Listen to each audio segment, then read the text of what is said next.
Hey everyone, Enra Silver here, and welcome to another episode of GlitchSlapped by Enra. In this episode, we're going to cover connection point rotation. Now, there are plenty of great tutorials out there about controlling wires and connection points. I'll link one by Beeblebum at the top of the screen now.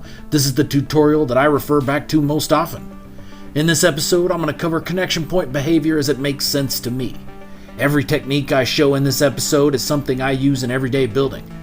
This isn't a video about the best way to use wires because there is no best way.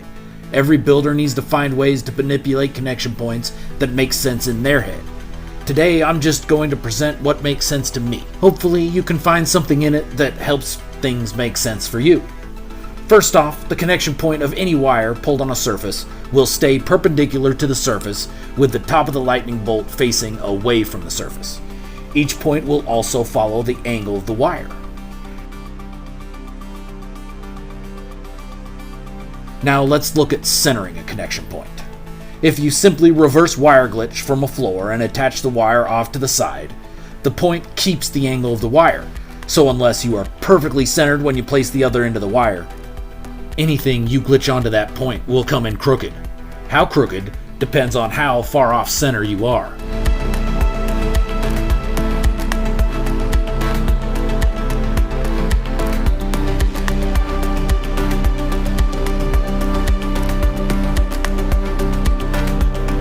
Now, if I reverse wire glitch an adjacent floor and blender glitch it onto that same point that just came in crooked, now it's straight.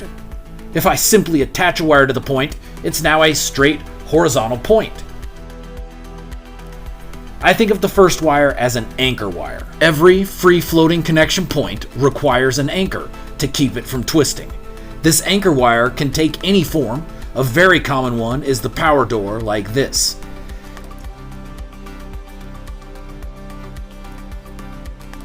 The key to keep in mind is that you have to anchor the wire before you straighten the connection point. And remember to delete your anchor wire immediately so it doesn't accidentally affect future connection points. Now, let's look at how to change the orientation or polarity of an individual connection point. One of the most common uses for this is to invert a connection point so things glitch in upside down. There are several ways to do this, but the quickest I've seen is by Beeblebum. Simply select the battery, press triangle and square to store it in your wire cache, press R1 to copy the floor, green state it off to the side of one of the floors, and press triangle and R2 to place the battery.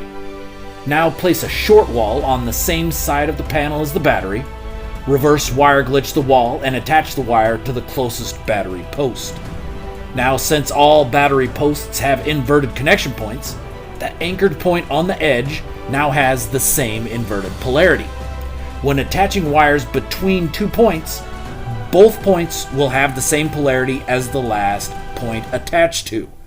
Watch when I pull the wire from the center standard point to the inverted edge point. The center point now becomes inverted. If I change viewpoints, the center point will now switch between standard and inverted. By deleting both edge wires, I now have an inverted center point to that tile. Also, any other points I attach to the point will stay inverted as well. Now, personally, my favorite way to control connection points is with light floors, and that's what we'll look at for the last part of the video. Now, if you get a light floor centered, green state a small wall on the side the lightning bolt is pointing away from, or the side clockwise from the line on top, or the side the light on the bottom is pointing away from. Take your pick, whichever one works best for you. Now reverse wire glitch and attach the wire to the center point of the light panel to give yourself an anchored inverted point on the edge of the panel. Now to invert any point, simply connect a wire from that point to this point. Takes slightly longer than Beeb's method to invert a floor, but the light panel gives you additional flexibility. If you change the orientation of the light panel and make a reverse wire glitch from a small wall on the opposite side of the panel from the line, now you have an anchored connection point that is oriented to the left. Any point connected to this point will gain that orientation, which brings things in rotated 90 degrees clockwise from their usual orientation. If you do the same off the side of the light panel with the line, you get a connection point that points right.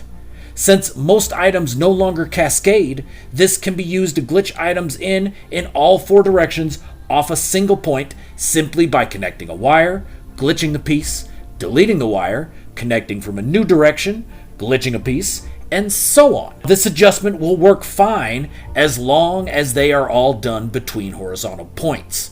However, when you try to run wires horizontally and vertically, you can still get twist.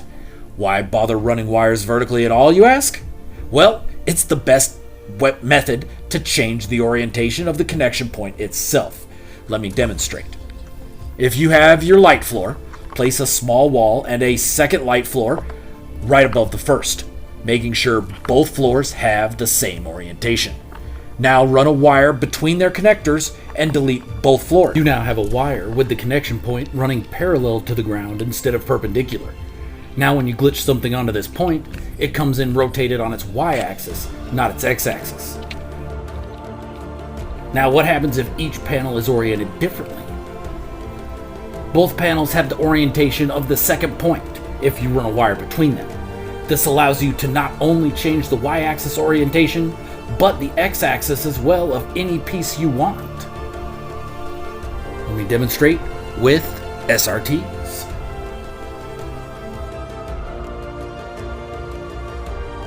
And that's a breakdown of how connection points behave in my head. If you want a more comprehensive breakdown of how specific pieces orient on glitch points, check out the first episodes 1 through 7 of the GlitchSlapped series. They were all made prior to Frontiers releasing, but the one thing that didn't change with Frontiers was how pieces oriented on a connection point. So all the information in those episodes is still valid. Thank you so much for watching this episode of GlitchSlapped by Enra. Hopefully some of it made sense in your head. Feel free to drop a comment about anything that seems strange. Thanks again for watching, and until next time, remember, cursing at the build engine is an excellent form of catharsis.